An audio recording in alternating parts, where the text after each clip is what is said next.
नमस्कार दोस्तों, स्वागत करता हूं आपका अपने YouTube चैनल पर। जैसा कि आप सभी लोगों को विदित है कि यूपीपी का एग्ज़ाम का डेट क्लियर कर दिया गया है और अगस्त में 23 से स्टार्ट हो जाएगा। आपके पास बहुत कम समय है कि आप किसी चीज़ को शुरुआत से पढ़ सकें। इसलिए आप जितना हो सके उतना MCQ सॉल्व करिए और इसी क्रम में मैं जो लेकर आया हूँ आपके सामने वो MCQ ही है। इस पुस्तक को मैं आपको बता दूंगा, ये बहुत ही अच्छी किताब है। अगर आप समय रहते इसे पढ़ लेते हैं, हालांकि कोई ज़्यादा नहीं है, इससे सारे क्वेश्चन आपको मिल जाएंगे। इस बार का जो IAS का पेपर हुआ था उसमें भी इस बुक से काफ़ी क्वेश्चंस आए थे। मैं इस किताब के बारे में आपको बता दूंगा। उसी के जो पीछे वाले भाग में कुछ MCQ दिए हुए हैं, उसी MCQ को मैं लेकर आपके सामने आया हूँ। तो आइए प्रारंभ करते हैं और ज़्यादा से ज़्यादा MCQ मैं करवाऊंगा ताकि, और हर सब्जेक्ट का करवाऊंगा ताकि आपको फिर उस सब्जेक्ट को पढ़ना ना पड़े, बाकी MCQ से ही चीज़ें क्लियर होती चली जाए और आपका प्रैक्टिस भी होता चला जाए। बहुत कम समय में बहुत जल्दी मैं इसे पूरा करवाऊंगा ताकि आप इसे बार बार देखकर इसे कंठस्थ कर लें और आप अपने एग्जाम में बेहतर प्रदर्शन करके आएँ। देखिए, क्वेश्चन पहला क्या है? भारत के संविधान की उद्देशिका के बारे में निम्नलिखित में से कौन सा कथन सही है? उद्देशिका जो है उसके बारे में कौन सा कथन सही है? आपको कथन 3 दिए गए हैं। पहला कथन है कि उद्देशिका स्वयं न्यायालय में प्रवर्तनीय नहीं है। दूसरा है कि उद्देशिका उन उद्देश्यों को बताती है जिन्हें संविधान स्थापित करना और आगे बढ़ाना चाहता है। उद्देशिका उस स्रोत को इंगित करती है जहां से संविधान अपना प्राधिकार प्राप्त करता है। इसमें हमें यह बताना है कौन सा कथन सही है। ठीक है, कौन सा कथन सही है? आपको कोट दिया गया है 1, 2 तीनों कथन सही है। बी आपको दिया गया है 1, 2 दोनों सही है। सी आपको दिया गया है 1 और 3 सही है और डी आपको दिया गया है केवल 2 सही है। ठीक है, तो इसमें 1, 2, 3 तीनों सही है। ठीक है, उद्देशिका स्वयं न्यायालय में प्रवर्तनीय नहीं है। उद्देशिका जो है, प्रस्तावना जिसे कहते हैं, वो न्यायालय में प्रवर्तनीय नहीं है। ठीक है, उसे लागू नहीं किया जा सकता न्यायालय। उद्देशिका उन उद्देश्यों को बताती है जिन्हें संविधान स्थापित करना और आगे बढ़ाना चाहता है। लेकिन कहीं भी सुप्रीम कोर्ट भी यही कहता है कि हमें वहीं से चीज़ें प्राप्त होती हैं। अगर हमें समझ में नहीं आता है तो हम प्रस्तावना खोलकर देख लेते हैं और संविधान का उद्देश्य क्या है वो चीज़ें हमें पता चल जाती हैं। तो उद्देशिका क्या करती है? उन उद्देश्यों को बताती है जिन्हें संविधान स्थापित करना और आगे बढ़ाना चाहता है। ठीक है, दूसरा भी सही है और तीसरा भी सही है कि उद्देशिका उस स्रोत को इंगित करती है जहां से संविधान अपना प्राधिकार प्राप्त करता है। तो 1, 2 तीनों ये सही है। ठीक है, चलिए बढ़ते हैं अगले क्वेश्चन पर। नेक्स्ट है, संविधान सभा में उद्देश्य प्रस्ताव प्रस्तुत किया गया। ठीक है, उद्देश्य प्रस्ताव जो है वो संविधान सभा में कब प्रस्तुत किया गया था? ठीक है, तो इसका ऑप्शन दिया गया है आपका 9 दिसंबर 1946, 26 जनवरी 1947, 13 दिसंबर 1946 या 15 अगस्त 1946 को। तो जो संविधान सभा में उद्देश्य प्रस्ताव प्रस्तुत किया गया था वो आपका 13 दिसंबर 1946 को प्रस्तुत किया गया था। ठीक है, चलिए आगे बढ़ते हैं। संविधान सभा के प्रथम अध्यक्ष कौन थे? तो संविधान सभा के जो प्रथम अध्यक्ष थे वो आपके राजेंद्र प्रसाद जी थे। मैं विकल्पों को नहीं अब बोलूंगा क्योंकि उससे समय आपका चला जाएगा। नेक्स्ट है, किसी भारत परिषद अधिनियम द्वारा भारत में ब्रिटिश सरकार द्वारा सांप्रदायिक निर्वाचन प्रणाली का प्रारंभ हुआ। ये किसी न होकर किस भारत परिषद अधिनियम द्वारा पूछा गया है कि किस भारत परिषद अधिनियम द्वारा भारत में ब्रिटिश सरकार द्वारा सांप्रदायिक निर्वाचन प्रणाली का प्रारंभ होता है। तो एक किसके द्वारा होता है? 1909 में ही क्या होता है? आपका सांप्रदायिक निर्वाचन प्रणाली आरंभ होता है। ये आपका मार्ले मिंटो सुधार के नाम से भी जाना जाता है। ठीक है, मार्ले कौन था? तो लॉर्ड मार्ले जो था वो भारत का सचिव था और लॉर्ड मिंटो जो था वो भारत का वायसराय था। ये दोनों मिलकर, हमेशा यही हुआ, जो कोई भी नियम आता था भारत सचिव और आपके जो वायसराय होते थे वही मिलकर इस पर काम करते थे। इसमें क्या होता है कि मुसलमानों को पृथक निर्वाचन का अधिकार दे दिया जाता है। तो वही जब मुसलमानों के धार्मिक आधार पर चीजें हुई तो वही हम सांप्रदायिक कह देते हैं वहां पर। नेक्स्ट है, निम्नलिखित में से क्या भारत का नागरिक बनने के लिए आवश्यक नहीं है? भारत का नागरिक बनने के लिए क्या आवश्यक नहीं है? कुछ कंडीशन दिए गए हैं संविधान में कि क्या क्या कंडीशन होनी चाहिए भारत के नागरिक होने के लिए। तो वंशानुक्रम ये सही है, जन्म के आधार पर भी होता है, देशीयकरण के आधार पर भी नागरिक बनते हैं, लेकिन अधिग्रहित संपत्ति के आधार पर नागरिक नहीं बना जाता है। ठीक है, तो अधिग्रहित संपत्ति जो है वो भारत का नागरिक बनने है तो आवश्यक नहीं है। किस भाग में आपका नागरिकता के संबंध में चीजें दी गई हैं? तो भाग 2 में दी गई हैं, अनुच्छेद 5 से 11 तक। नेक्स्ट है, कौन से मूल अधिकार केवल भारतीय नागरिकों के लिए उपलब्ध हैं? तो भारतीय नागरिकों के लिए कौन से मूल अधिकार हैं? तो वो आपके 15 हैं, 16 हैं, 19 हैं और 29 हैं। ये सिर्फ क्या है? भारतीय नागरिकों के लिए उपलब्ध हैं। ठीक है, मूल अधिकार किस भाग में है? तो भाग 3 में है। और कहाँ से किस अनुच्छेद से किस अनुच्छेद तक है? तो ये 12 से 35 तक है। इसके अतिरिक्त जिन्हें मौलिक अधिकार हैं वो विदेशियों को भी प्राप्त हैं। नेक्स्ट है, भारत का कोई नागरिक अपनी नागरिकता खो देगा यदि वह भारतीय नागरिकता का परित्याग करता है तो वो अपनी नागरिकता खो देगा। पहला सही है। स्वेच्छा से किसी अन्य देश की नागरिकता प्राप्त करता है, अगर वो दूसरे देश की नागरिकता ले लेता है तो भारत की नागरिकता खत्म हो जाएगी। किसी अन्य देश के नागरिक से विवाह करता है तो ऐसा नहीं है कि भारतीय नागरिकता के लिए ये होना चाहिए। और आपका क्या है, सरकार की आलोचना करता है तो उससे भी आपकी नागरिकता नहीं जाएगी। यानी केवल भारतीय नागरिकता का परित्याग करता है और स्वेच्छा से किसी अन्य देश की नागरिकता प्राप्त करता है। तो ऑप्शन सी हो जाएगा। केवल और 1 और 2 से क्या हो जाएगा, कोई व्यक्ति अपनी नागरिकता भारत से खो देगा। नेक्स्ट है, भारतीय संविधान के 44वें अनुच्छेद के अनुसार समान संहिता, ये समान नागरिक संहिता होना चाहिए। समान नागरिक संहिता की परिकल्पना निम्नलिखित में से किन के लिए है? धार्मिक निकाय के लिए, सजातीय समूहों के लिए, स्त्रियों के लिए या नागरिकों के लिए? तो समान नागरिक संहिता जो है वो नागरिकों के लिए है। नेक्स्ट है, आजादी के बाद भाषा के आधार पर भारत के राज्यों का पुनर्गठन किस वर्ष में हुआ? तो ये आपका 1956 में हुआ था। किस वर्ष हुआ था? 1956 में। राज्य पुनर्गठन आयोग जो है 1956 में हुआ था। एक भारतीय राज्य के रूप में बिहार बना, एक भारतीय राज्य के रूप में जो बिहार आपका आया वो किस सन में आया है? तो ये 1912 में आया है। नेक्स्ट है, भारतीय संविधान में मूल कर्तव्य को किस समिति की सिफारिश पर जोड़ा गया है? तो सरदार स्वर्ण सिंह समिति के सिफारिश पर मूल कर्तव्यों को जोड़ा गया है। इनकी एक अनुशंसा थी कि दंड भी दिया जाए या कर लगाया जाए, तो ऐसा नहीं हुआ था। दूसरा नेक्स्ट है, संविधान सभा के सदस्यों द्वारा संविधान पर कब हस्ताक्षर किया गया? तो इनके संविधान सभा के सदस्यों द्वारा जो संविधान पर हस्ताक्षर किया गया था वो किया गया था 24 जनवरी 1950 को, और इसी दिन अंतिम बार बैठी थी संविधान सभा। नेक्स्ट है, इनमें से कौन सुमेलित नहीं है? संघीय समिति। यहाँ देखिए आपको पूछा गया है कि किस समिति के कौन अध्यक्ष थे, तो ये आपको बताना है। संघीय सुमेलित नहीं है, इसमें कौन सुमेलित नहीं है? तो संघीय समिति जवाहरलाल नेहरू, ये सही है। प्रारूप समिति BR अम्बेडकर, ये भी सही है। संचालन समिति जो है वो KM मुंशी नहीं थे। ठीक है, संचालन समिति के अध्यक्ष डॉक्टर राजेंद्र प्रसाद थे, ना कि KM मुंशी थे। तो ये आपका सुमेलित नहीं है। राज्य समिति के लिए जवाहरलाल नेहरू थे। ठीक। नेक्स्ट है, किसी संगठन के सदस्यों को किस आधार पर एकत्रित होने से वंचित किया जा सकता है? राष्ट्र की एकता एवं संप्रभुता पर, सार्वजनिक सम्मेलन बुलाने पर, सार्वजनिक जुलूस निकालने पर, निरायुष सम्मेलन करने पर। तो वंचित किया जा सकता है, यानी एकत्रित होने से वंचित या एकत्रित होने से रोकने के लिए एक ही कंडीशन है यहाँ पर कि राष्ट्र की एकता एवं संप्रभुता अगर उससे प्रभावित होती है तो इस आधार पर हम किसी को एकत्रित होने से वंचित कर सकते हैं। नेक्स्ट है, संविधान के उद्देशिका में किस मौलिक अधिकार का वर्णन नहीं है? आर्थिक स्वतंत्रता, विचार की स्वतंत्रता, विश्वास की स्वतंत्रता या अभिव्यक्ति की स्वतंत्रता। तो आर्थिक स्वतंत्रता जो है वो मौलिक अधिकार में वर्णित नहीं है। नेक्स्ट है, उद्देशिका में 42वें संविधान संशोधन में कौन सा शब्द जोड़ा गया? ये कई बार क्वेश्चन पूछा जाता है कौन से शब्द जोड़े गए, तो उसमें समाजवाद, पंथ निरपेक्ष और अखंडता शब्द जोड़े गए थे। ये 3 शब्द जोड़े गए थे। ऑप्शन बी इसका राइट आंसर हो जाएगा। नेक्स्ट है, संघात्मक सरकार में क्या होता है? शक्तियों का विकेंद्रीकरण, प्रांतों की श्रेष्ठता, केंद्र और राज्य में समानता, शक्तियों का एकत्रीकरण। तो संघात्मक सरकार में क्या होता है? शक्तियों का विकेंद्रीकरण होता है। 2 स्तरों पर, एक केंद्र स्तर पर, एक राज्य स्तर पर, लेकिन अपने यहाँ 3 स्तर पर है। केंद्र राज्य तो है ही है, साथ ही साथ पंचायत स्तर पर भी है।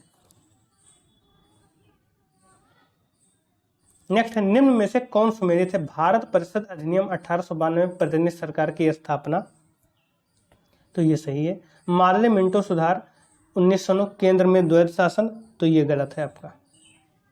मार्ले मिंटो सुधार जो है वो केंद्र में द्वैध शासन इसके टाइम में नहीं हुआ था। ठीक है, केंद्र में द्वैध शासन जो होता है वो आपका 1935 के भारत शासन एक्ट के द्वारा होता है। प्रांतों में द्वैध शासन की जो शुरुआत होती है वो 1919 में मॉन्टेग्यू चेम्सफोर्ड सुधार के द्वारा होता है। ठीक है। नेक्स्ट है, मार्ले मिंटो सुधार कब आया? तो अब इसे हम पढ़ते ही आए हैं। मार्ले मिंटो सुधार 1909 में आया है। नेक्स्ट है, उद्देशिका में समाजवादी एवं धर्मनिरपेक्ष शब्द जोड़े गए, तो 42वें संविधान संशोधन के द्वारा जोड़े गए थे। नेक्स्ट है, भारतीय संविधान के अनुसार मानव का दुर्व्यापार और बलात्श्रम निषेध है, यह कौन से अनुच्छेद में वर्णित है? तो यह अनुच्छेद 23 में वर्णित है। क्या? दुर्व्यापार और बलात्श्रम। नेक्स्ट है आपका, भारतीय संविधान की उद्देशिका में न्याय शब्द के अंतर्गत निम्नलिखित में से किसका उल्लेख नहीं है। तो न्याय में आपको 3 है, सामाजिक, राजनीतिक और आर्थिक। तो सामाजिक हो गया, राजनीतिक हो गया, आर्थिक हो गया, लेकिन कानूनी नहीं है। ठीक है, तो इसका आंसर बी हो जाएगा। नेक्स्ट है, निम्न में से कौन सा अनुच्छेद धार्मिक कार्यों के प्रबंधन की स्वतंत्रता से संबंधित है। धार्मिक कार्यों के प्रबंधन की स्वतंत्रता से जो आपका अनुच्छेद है वो आपका 26 है। नेक्स्ट है, कैबिनेट मिशन प्लान की योजना के तहत संविधान सभा का गठन कब हुआ। तो कैबिनेट मिशन प्लान के तहत नवंबर 1946 में संविधान सभा का गठन होता है। नेक्स्ट है, भारत के संविधान में निम्नलिखित में से कौन सी याचिका का उल्लेख नहीं है। तो प्रतिषेध का है, परमादेश का, अधिकार परीक्षा का, आदेश का। तो आदेश का नहीं है। ठीक है। नेक्स्ट है आपका, निम्नलिखित में से कौन 29 अगस्त 1947 में गठित किस समिति के सदस्य नहीं थे। ठीक है, जो 29 अगस्त 1947 में गठित की गई समिति उसके सदस्य कौन नहीं थे। तो इनमें जो आपके सदस्य हैं वो डॉक्टर राजेंद्र प्रसाद नहीं थे।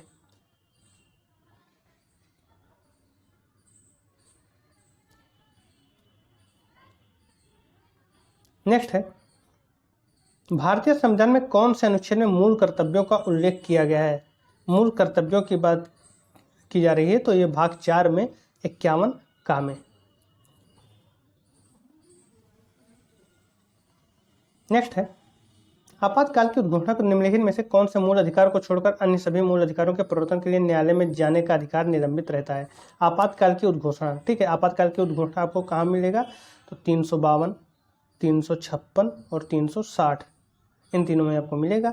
352 के तहत ही कुछ मूल अधिकार निलंबित किए जाते हैं और उसमें भी 2 कंडीशन है, एक बाह्य आक्रमण और एक होता है आंतरिक अशांति, जो कि रिप्लेस कर दिया गया था आपके किससे, सशस्त्र विद्रोह से। तो आंतरिक अशांति के समय आपके कुछ मूल अधिकार हैं जिन्हें निलंबित कर दिया जाता है। सिर्फ 2 मूल अधिकार रह जाते हैं, वो हैं 20 और 21, उन्हें तब भी निलंबित नहीं किया जाता है। तो ऑप्शन ए इसका राइट आंसर हो जाएगा। 20 और 21 को छोड़कर बाकी सारे को कुछ समय के लिए निलंबित कर दिया जाता है जब तक आपातकाल रहता है। नेक्स्ट है, राज्यसभा के सदस्यों की चुनाव की प्रक्रिया ग्रहण की गई है। राज्यसभा के सदस्यों की जो चुनाव की प्रक्रिया ली गई है वो कहाँ से ली गई है। तो ये जो प्रक्रिया ली गई है आपकी वो दक्षिण अफ्रीका के संविधान से ली गई है। ये भारत का क्या होता है, उच्च सदन होता है। नेक्स्ट है, संस्कृत और शिक्षा का अधिकार वर्णित है। संस्कृत और शिक्षा का अधिकार किस में वर्णित है। तो अनुच्छेद 29 और 30 में वर्णित है आपका संस्कृत और शिक्षा का अधिकार। नेक्स्ट है, भारतीय राज्यों का आज़ादी के बाद पुनर्गठन मुख्यतः जिस आधार पर किया गया था वो किस आधार पर। आज़ादी के बाद जो पुनर्गठन का जो आधार था वो कौन सा आधार था। तो भाषाई आधार था। निम्नलिखित में से कौन सा शब्द भारतीय संविधान के प्रस्तावना में नहीं है। बंधुता, संप्रभुता, समाजवाद या फिर संघवाद। इसमें कौन सा है जो भारतीय संविधान के प्रस्तावना में नहीं है। तो संघवाद नहीं है। ठीक है, बाकी आपको तीनों शब्द आपको मिल जाएंगे, प्रस्तावना जब आप पढ़ेंगे तो तीनों मिल जाएंगे। चलिए नेक्स्ट है, संविधान की कौन सी विशेषता वास्तविक रूप से संघात्मक नहीं है। संघात्मक में क्या होता है, शक्तियों का विकेंद्रीकरण होता है। तो शक्तियों का विभाजन देखिए है, लिखित संविधान संघात्मक रूप में, विशेषता संघात्मक रूप में लिखित संविधान होगा। ठीक है, न्यायिक पुनरावलोकन भी होता है, लेकिन एकीकृत न्यायपालिका जो है वो संघात्मक की विशेषता नहीं है। क्या नहीं है, एकीकृत न्यायपालिका जो है वो वास्तविक रूप से संघात्मक नहीं है। संघात्मक में क्या होता है कि हर स्तर पर शक्तियों का विकेंद्रीकरण कर दिया जाता है। तो न्यायपालिका का भी विकेंद्रीकरण होना चाहिए था, लेकिन यहाँ पर एकीकृत है। ठीक है, तो वो संघात्मक रूप में एकीकृत न्यायपालिका नहीं होती है। जैसे आप देखिए अमेरिका में जो है वो केंद्र के स्तर पर अलग न्यायपालिका है, राज्य के स्तर पर अलग न्यायपालिका है। नेक्स्ट है, भारत में संघीय न्यायालय की स्थापना अधिनियम रिपोर्ट द्वारा की गई। भारत में संघीय न्यायालय की स्थापना कौन सी रिपोर्ट के द्वारा की गई थी। तो भारत सरकार अधिनियम 1935 के द्वारा। नेक्स्ट है, निम्न में से कौन सी कमेटी मौलिक कर्तव्यों से संबंधित है। मौलिक कर्तव्यों की जहां बात आती है वहां स्वर्ण सिंह कमेटी होती है। ठीक है, ऑप्शन डी इसका राइट आंसर हो जाएगा। फजल अली आयोग संबंधित है। फजल अली आयोग विदेश नीति से या आरक्षण से, आर्थिक विकास से या राज्यों के पुनर्गठन से। तो फजल अली आयोग जो है वो राज्यों के पुनर्गठन से संबंधित है। निम्न में से भारतीय संविधान का कौन सा या से अनुच्छेद नागरिकता से संबंधित है। ठीक है, तो नागरिकता से भाग दो 5 से 11, ऑप्शन बी इसका राइट आंसर हो जाएगा। नेक्स्ट है, किस एक्ट के द्वारा भारत में ईस्ट इंडिया कंपनी का व्यापारिक एकाधिकार समाप्त कर दिया गया था? कौन सा एक्ट था जिससे ईस्ट इंडिया कंपनी का व्यापारिक एकाधिकार समाप्त कर दिया गया था? तो वो 1813 का चार्टर एक्ट था। यहाँ पर केवल अब क्या रह गया था, कंपनी को चाय और चीन के साथ एकाधिकार रह गया था बस। नेक्स्ट है, भारत के महान्यायवादी की नियुक्ति कौन करता है? तो भारत के महान्यायवादी की नियुक्ति राष्ट्रपति करता है, ऑप्शन बी इसका राइट आंसर होगा। ठीक है, और ये उनके प्रसाद पर्यंतक बने रहते हैं।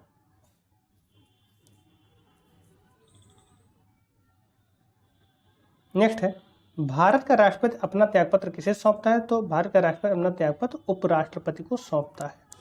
नेक्स्ट है कि भारत के मुख्य न्यायाधीश कौन रहे हैं? तो भारत के मुख्य न्यायाधीश अगर दिए गए विकल्पों में देखें तो सब थे, RC लाहौटी, कैन सिंह, केजरीवाल, ये सभी थे भारत के मुख्य न्यायाधीश। नेक्स्ट है, राज्य मंत्रिपरिषद किसके प्रति उत्तरदायी होता है? जो राज्य मंत्रिपरिषद होता है वो किसके प्रति उत्तरदायी होता है? वो विधानसभा के प्रति उत्तरदायी होता है। अगर स्पेशली सिर्फ मंत्री की बात करें तो राष्ट्रपति के प्रति उत्तरदायी होता है। सॉरी, केंद्र पर राष्ट्रपति के और राज्य पर आपका राज्यपाल के प्रति। भारत के महान्यायवादी को कौन हटा सकता है? भारत के महान्यायवादी को कौन हटा सकता है? तो ये राष्ट्रपति हटा सकता है, क्योंकि उसी के प्रसाद पर्यंतक ये बने रहते हैं।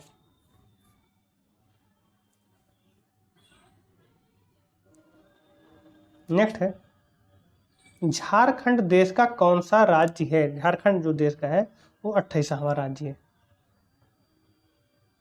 बिहार में लोकसभा सीटों की संख्या कितनी है? तो बिहार में जो लोकसभा सीटों की संख्या है वो 40 है। यूपी में 80। राज्यसभा और लोकसभा की संयुक्त बैठक कौन बुलाता है? राज्यसभा और लोकसभा की संयुक्त बैठक कौन बुलाता है? तो राष्ट्रपति बुलाता है। और अध्यक्षता कौन करता है? तो लोकसभा का अध्यक्ष।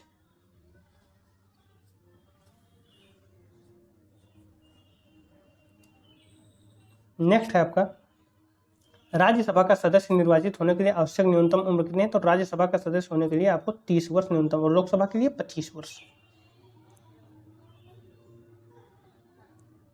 नेक्स्ट है, भारत के राष्ट्रपति को पद से कौन हटा सकता है? तो भारत के राष्ट्रपति को सिर्फ हटाने के लिए क्या होता है, महाभियोग होता है। और महाभियोग कहाँ आता है? संसद। ऑप्शन बी इसका राइट आंसर हो जाएगा।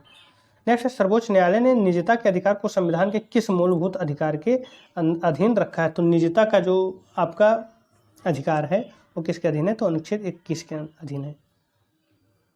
नेक्स्ट है, संस्थाएं और संघ बनाने का अधिकार किस प्रकार का अधिकार है?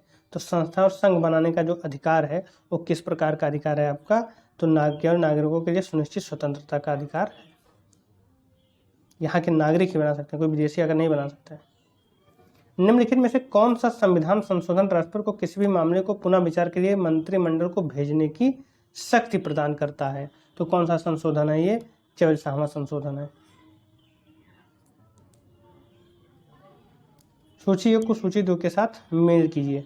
तो मौलिक अधिकार कहाँ से लिया गया है? तो ये अमेरिका के अधिकार पत्र से।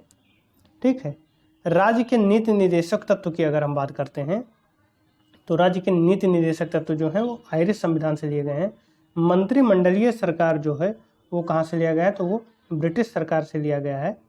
और केंद्र राज्य संबंध जो है वो आपका कहाँ से है? कनाडा के संविधान से लिया गया है। ठीक है,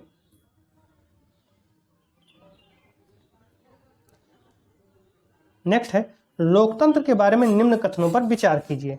लोकतंत्र के बारे में निम्न कथनों पर विचार कीजिए कि इसमें लोगों द्वारा निर्वाचित सरकार का गठन होता है, सही है। लोकतंत्र में वर्तमान में सत्तासीन लोगों के होने की संभावना अधिक होती है।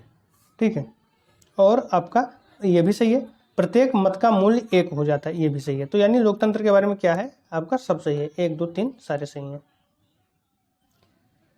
नेक्स्ट है, निम्नलिखित में से रक्षा मंत्रालय का विभाग है रक्षा विभाग, रक्षा अनुसंधान एवं विकास विभाग, रक्षा उत्पादन विभाग या फिर रक्षा वित्त विभाग? तो इसमें आपको बताना है कौन कौन है। तो रक्षा विभाग, रक्षा अनुसंधान विभाग और रक्षा उत्पादन विभाग ये क्या है? रक्षा मंत्रालय के अधीन है। और रक्षा वित्त विभाग जो है वो रक्षा मंत्रालय के अधीन नहीं है।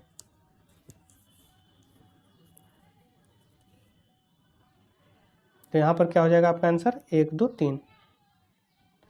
नेक्स्ट है, किसी राजनीतिक दल को राष्ट्रीय दल बनने के लिए कितने राज्यों में मान्यता जरूरी है? तो 4 राज्यों में, कम से कम 4 राज्यों में मान्यता जरूरी है। नेक्स्ट है, भारतीय संविधान का कौन सा भाग राज्य के लिए नीति निर्देशित करने के तत्वों का उल्लेख करता है? कौन सा भाग की यहाँ पर बात कर रहा है? तो भाग 1 भारत अथवा राज्य संघ के बारे में बताया गया है, भाग 2 नागरिकता के बारे में, भाग 3 मौलिक अधिकार के बारे में, भाग 4 जो है वो नीति निर्देशित तत्वों के लिए है।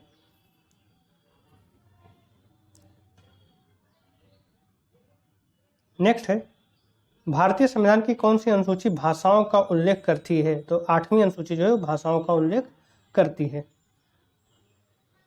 नेक्स्ट है, डॉक्टर राजेंद्र प्रसाद कितने वर्ष तक भारत के राष्ट्रपति रहे हैं? तो डॉक्टर राजेंद्र प्रसाद जो हैं वो 12 वर्ष तक भारत के राष्ट्रपति रहे हैं। कितने वर्ष तक? 12 वर्ष तक भारत के राष्ट्रपति रहे हैं।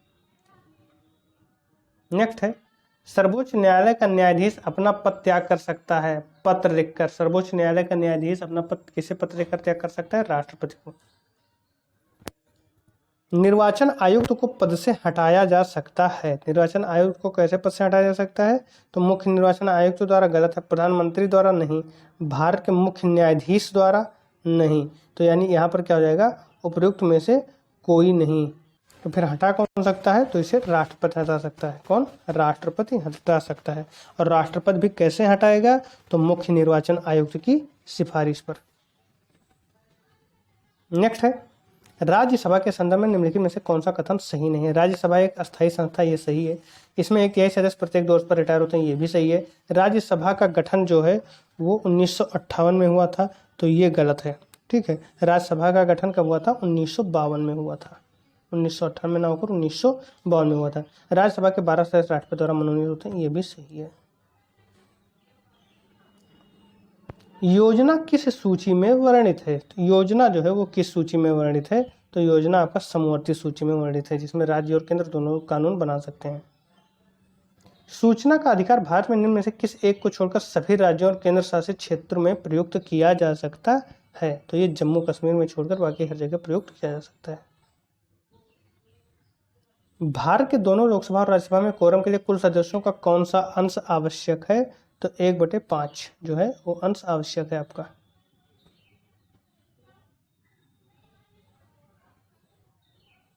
सर ये 1/5 ना होकर 1/10 होगा। कोरम के लिए 1/10 होगा। ठीक है, 1/5 नहीं होगा ये। नेक्स्ट है आपका, संसद द्वारा पास किया हुआ विधेयक तभी एक नियम कानून बन सकता है जब उसे निम्नलिखित में से किसने पास किया हो? तो राष्ट्रपति ने। ठीक है, संसद द्वारा पास होने के बाद राष्ट्रपति के पास भेजा जाता है, राष्ट्रपति जब उस पर साइन करता है तो वो विधेयक कानून बन जाता है। नेक्स्ट है, भारतीय संविधान के अंतर्गत निम्नलिखित में से कौन एक भारतीय का मूल अधिकार नहीं है? कानून के समक्ष समानता है, अपना शिक्षण संस्थान बनाने पर प्रतिबंध, ये नहीं है। धर्म की स्वतंत्रता है, भाषण देने की स्वतंत्रता है। तो कौन सा नहीं है? तो ऑप्शन बी जो है वो नहीं है।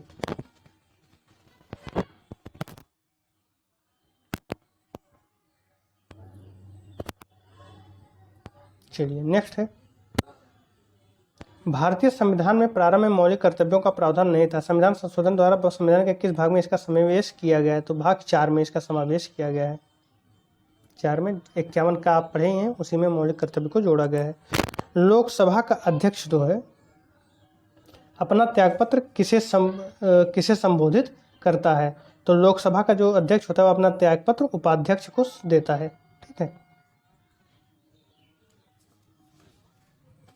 चलिए आगे बढ़ते हैं। नेक्स्ट क्वेश्चन,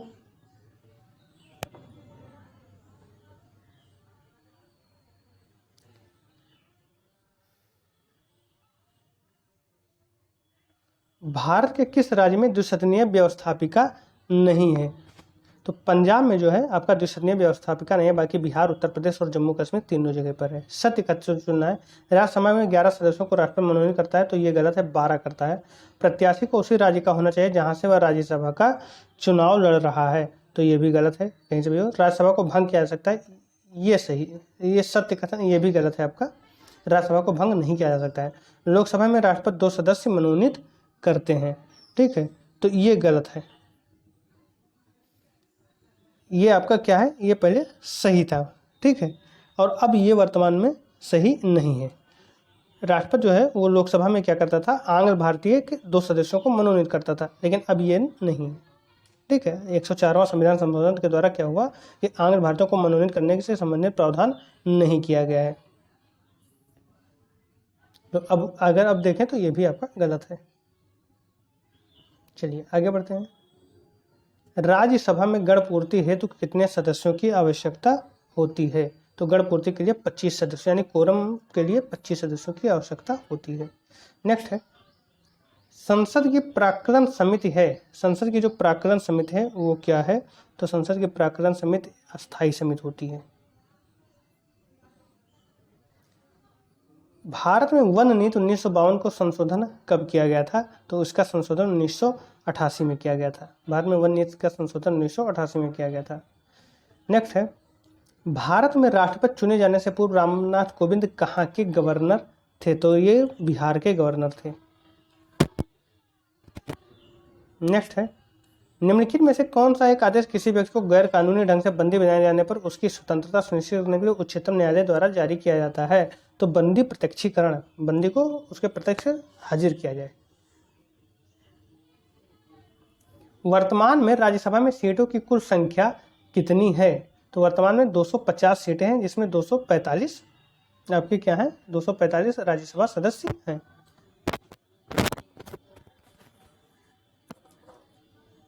प्रभावी की अगर प्रभावी संख्या की बात करते हैं तो प्रभावी आपका 245 हो जाएगा, कुल हो जाएगा आपका 250। तो यहाँ पर प्रभावी की बात है तो 245 हो जाएगा, नहीं तो टोटल कितना है, 250 है।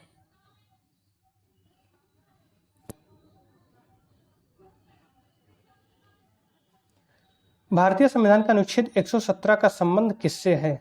तो भारतीय संविधान का जो अनुच्छेद 117 है उसका संबंध किससे है? ये वित्त विधेयक से है। नेक्स्ट है, देश में राष्ट्रीय आपातकाल लागू करने के लिए सशस्त्र विद्रोह शब्द किस संविधान संशोधन के द्वारा जोड़ा गया? इससे पहले क्या था, आंतरिक अशांति। तो ये 42वें संविधान संशोधन, सॉरी ये 44वें संविधान संशोधन के द्वारा क्या हो गया है, आपका सशस्त्र विद्रोह हो गया। इसके पहले क्या था, आंतरिक अशांति। जब इंदिरा गांधी जी ने आपातकाल लगाया तो वो आंतरिक अशांति के नाम पर ही लगाया था। राज्यों में राष्ट्रपति शासन भारतीय संविधान के किस अनुच्छेद के तहत लगाया जाता है? देखिए राज्यों की जब बात करते हैं तो राज्यों में 356 के तहत लगाया जाता है। नेक्स्ट है, सामूहिक रूप से मंत्रिपरिषद किसके प्रति उत्तरदायी होता है? तो सामूहिक रूप से जो मंत्रिपरिषद होता है वो लोकसभा के प्रति उत्तरदायी होता है।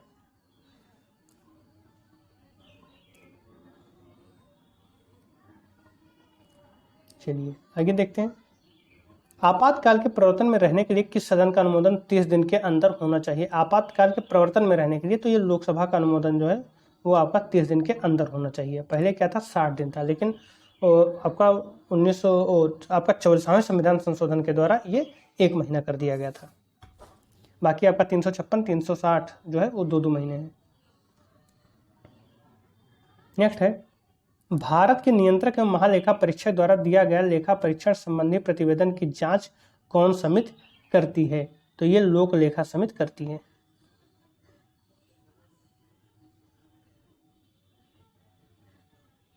नेक्स्ट है, जब राज्यसभा के सभापति या उपसभापति को उसके पद से हटाने का संकल्प विचाराधीन हो तब उसका पीठासीन न होना भारतीय संविधान के किस अनुच्छेद में वर्णित है?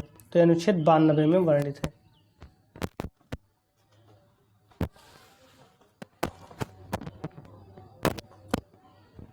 नेक्स्ट है, भारत का राष्ट्रपति किस प्रकार का वीटो प्रयोग नहीं करता है? विशेषित वीटो, आत्यंतिक अधिकार, निलंबनकारी वीटो या फिर पॉकेट वीटो।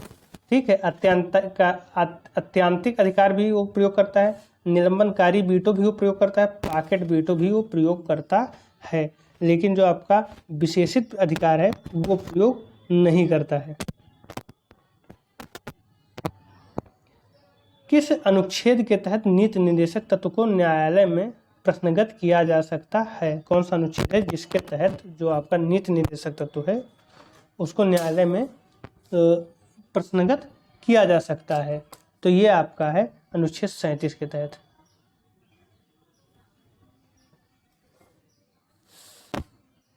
प्रश्नगत ये नहीं किया जा सकता है। ठीक है, क्वेश्चन क्या है आपका, प्रश्नगत नहीं किया जा सकता है, तो अनुच्छेद 37 के तहत प्रश्नगत नहीं किया जा सकता है। नेक्स्ट है आपका, राज्य निर्वाचन आयुक्त को कौन पदच्युत कर सकता है। राज्य निर्वाचन आयुक्त को कौन पदच्युत कर सकता है, तो ये राज्य निर्वाचन आयोग को पदच्युत करने की जो प्रक्रिया है वो आपका वही जो प्रक्रिया उच्च न्यायालय के न्यायाधीश को हटाने की है।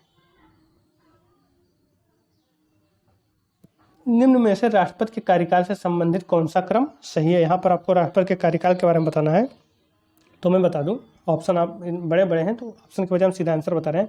सबसे पहले आपको फखरुद्दीन अली मिलेंगे 1974 से 77 तक, फिर ज्ञानी जैल सिंह आपको मिलेंगे 82 से 87 तक, फिर आर वेंकट रमन मिलेंगे 87 से 92 तक, और फिर शंकर दयाल शर्मा मिलेंगे 92 से 97 तक। यानी स्टार्टिंग फखरुद्दीन अली से होगा, इसमें आपको फखरुद्दीन अली ये तीनों दिया गया है।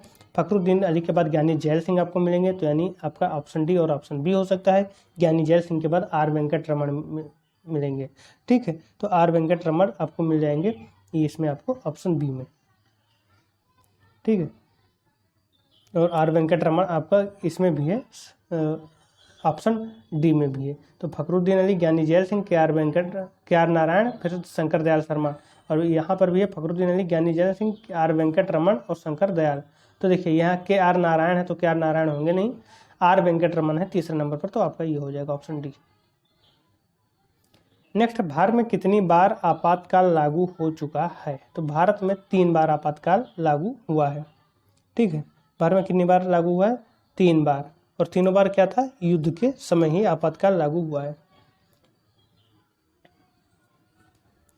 एक चाइना के युद्ध के टाइम, एक पाकिस्तान के युद्ध के टाइम, और एक इंदिरा गांधी जी ने लगाया था। नेक्स्ट है, भारत के राष्ट्रपति को किस प्रकार पदच्युत किया जा सकता है। तो उसे संसदीय प्रक्रिया के द्वारा ही पदच्युत किया जा सकता है। वहां पर आपको महाभियोग लाना पड़ेगा, उसके बाद ही राष्ट्रपति पदच्युत होगा। नेक्स्ट है, कोई व्यक्ति अगर राज्य विधायिका का सदस्य नहीं है तो वे के लिए मुख्यमंत्री नियुक्त किया जा सकता है एवं उक्त निर्धारित समय में उसे राज्य विधायिका हेतु निर्वाचित होना है, अन्यथा वो मुख्यमंत्री नहीं रहेगा। यानी कितने समय के लिए मुख्यमंत्री निर्वाचित कर सकते हैं, यदि वो किसी राज्य विधायिका का सदस्य नहीं, चाहे विधान परिषद चाहे विधान सभा, दोनों में से किसी का अगर सदस्य नहीं है और हमें उसे मुख्यमंत्री बनाना है, तो कितने समय के अंदर उसे किसी न किसी विधानसभा या विधान परिषद का सदस्य होना पड़ेगा। तो ये 6 माह के भीतर ही आपको कर देना पड़ेगा उसे। भारत में विधि निर्माणी सर्वोच्च निकाय है, तो विधि निर्माण के सर्वोच्च निकाय आपका क्या है, संसद है। निम्नलिखित में से कौन सा कथन लोकसभा के उपाध्यक्ष के संदर्भ में सही नहीं है। लोकसभा के उपाध्यक्ष वह लोकसभा के ही सदस्यों में से चुना जाता है, तो ये सही है कि नहीं, तो ये सही है। उपाध्यक्ष अपने पद पर लोकसभा के कार्यकाल के दौरान रहता है, ये भी सही है। जब अध्यक्ष का पद रिक्त होता है तो उपाध्यक्ष अध्यक्ष के रूप में कार्य करता है, ये भी सही है। जब उपाध्यक्ष लोकसभा के पीठासीन अधिकारी होते हैं तब वह प्रथमता मत दे सकते हैं, तो ये आपका सही नहीं है। यानी ऑप्शन डी जो हो जाएगा वो आंसर हो जाएगा कि ये कथन सही नहीं है। नेक्स्ट है, राज्य विधायिका में धन विधेयक को केवल किसकी पूर्व सिफारिश पर प्रस्तुत किया जा सकता है। राज्य विधायिका में धन विधेयक को केवल किसकी पूर्व सिफारिश पर प्रस्तुत किया जा सकता है, तो ये राज्यपाल के पूर्व सिफारिश पर प्रस्तुत किया जा सकता है। नेक्स्ट है, भारतीय संविधान के अनुसार दल बदल के आधार पर निरर्हता का उल्लेख है। दल बदल के लिए जो निरर्हता है वो 10वीं अनुसूची में है आपका। ठीक है, कि दल बदल के आधार पर वो अयोग्य हो जाएगा। नेक्स्ट है, राज्यसभा धन विधेयक को कितने दिनों के लिए रोक सकता है। राज्यसभा जो है वो धन विधेयक को 14 दिनों के लिए रोक सकता है।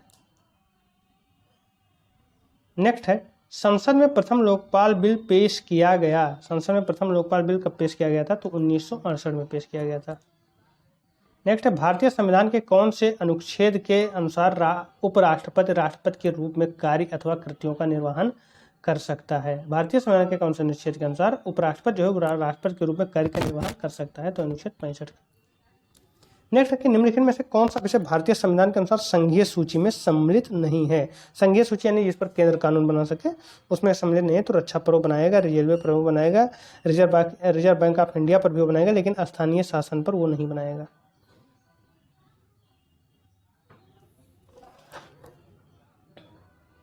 नेक्स्ट है, निम्नलिखित में से कौन सा कथन भारत के उपराष्ट्रपति चुने जाने की अर्हता के संबंध में सही नहीं है। उपराष्ट्रपति चुने जाने की अर्हता निम्न में से कौन सा नहीं है। वह भारत का नागरिक होना चाहिए, ये है। वह 35 वर्ष की आयु पूर्ण कर चुके, ये भी है। वो लोकसभा का सदस्य निर्वाचित होने के लिए अर्हित है।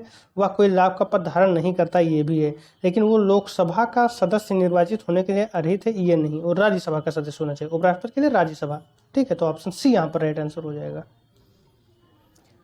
नेक्स्ट है, भारत में प्रधानमंत्री लोकसभा द्वारा निर्वाचित किया जाता है, राष्ट्रपति द्वारा निर्वाचित किया जाता है, राष्ट्रपति द्वारा नियुक्त किया जाता है, लोकसभा में बहुमत दल द्वारा मनोनीत किया जाता है। तो ये राष्ट्रपति द्वारा नियुक्त किया जाता है, लेकिन बहुमत दल के नेता को नियुक्त किया जाता है। ठीक है, बहुमत प्राप्त जो बहुमत जिस दल को प्राप्त होता है उसका जो नेता होता है उसी को सामान्यतः प्रधानमंत्री नियुक्त किया जाता है। नेक्स्ट है, भारतीय संविधान का अनुच्छेद 123 राष्ट्रपति को शक्ति देता है। अनुच्छेद 123 जो है वो राष्ट्रपति को किस चीज़ की शक्ति देता है, तो राष्ट्रपति को शक्ति देता है कि जब संसद में विश्रांति काल हो तो वो अध्यादेश जारी कर सकता है। नेक्स्ट है आपको कि निम्नलिखित में से कौन सी संसदीय समिति का अध्यक्ष अनिवार्य रूप से सत्ताधारी दल के सदस्यों में से होता है। कौन सा ऐसा समिति है जिसमें अनिवार्य रूप से उसका अध्यक्ष सत्ताधारी दल का सदस्य होगा, तो है प्राक्कलन समिति। नेक्स्ट है, राज्य विधान परिषद के संबंध में निम्नलिखित में से कौन सा कथन सत्य नहीं है। तो राज्य विधान परिषद के संबंध में महाराष्ट्र एवं तेलंगाना राज्य में जो सदनात्मक विधानमंडल है, यहाँ में बताना है कौन सा सही नहीं है, तो ये सही है आपका। विधान परिषद के सदस्यों की अधिकतम संख्या विधानसभा की सदस्य सभा की 1/3 है, तो ये भी आपका सही है। न्यूनतम सदस्य संख्या 60 है, ये आपका गलत है। ठीक है, न्यूनतम सदस्य संख्या 60 नहीं है। यहाँ पर न्यूनतम सदस्य संख्या कितनी होनी चाहिए, 40। राज्य विधान परिषद में न्यूनतम सदस्य संख्या जो होनी चाहिए वो 40 होती है। और अधिकतम सदस्य संख्या जो है तो राज्य की विधानसभा के कुल सदस्य संख्या का 1/3 हो सकता है। ये कितना होना चाहिए, ये 40 होना चाहिए। नेक्स्ट है, भारतीय संविधान के निम्नलिखित में से कौन सी अनुसूची द्वारा स्वायत्त शासी जिला परिषदों की स्थापना का प्रावधान किया गया है। तो स्वायत्त शासी जिला परिषदों की स्थापना 6ठी अनुसूची के द्वारा है।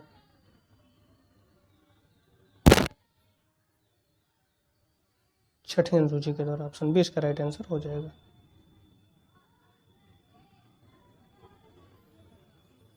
नेक्स्ट है, निम्नलिखित में से कौन से मुख्यमंत्री के विषय में सही नहीं है। अंतर्राज्यीय परिषद का सदस्य होता है, तो बिल्कुल अंतर्राज्यीय परिषद का सदस्य होता है। राष्ट्रीय शिक्षा परिषद का सदस्य होता है, ये भी सही है। राज्य योजना बोर्ड का अध्यक्ष होता है, ये भी सही। राज्य मानवाधिकार आयोग का अध्यक्ष होता है, तो ये गलत है।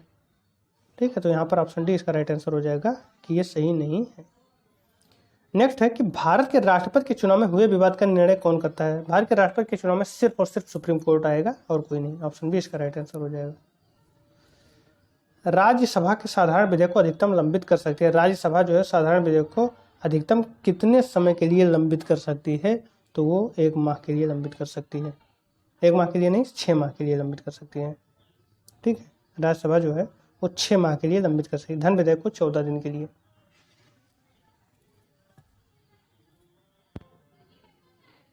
नेक्स्ट है, राष्ट्रपति के द्वारा किसी अपराध में दंड को कुछ समय के लिए निलंबन करना कहलाता है।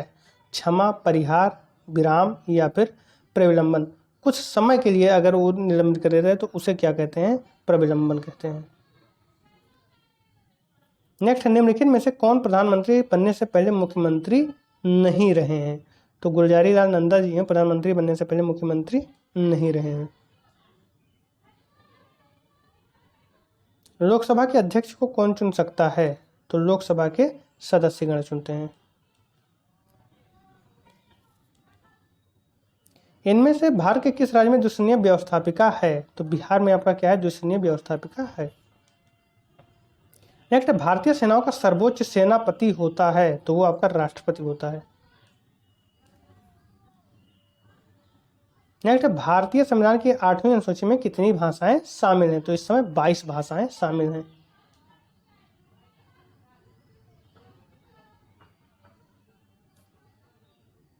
नेक्स्ट है, भारतीय संविधान में कितनी अनुसूचियां हैं, तो इस समय 12 अनुसूची है।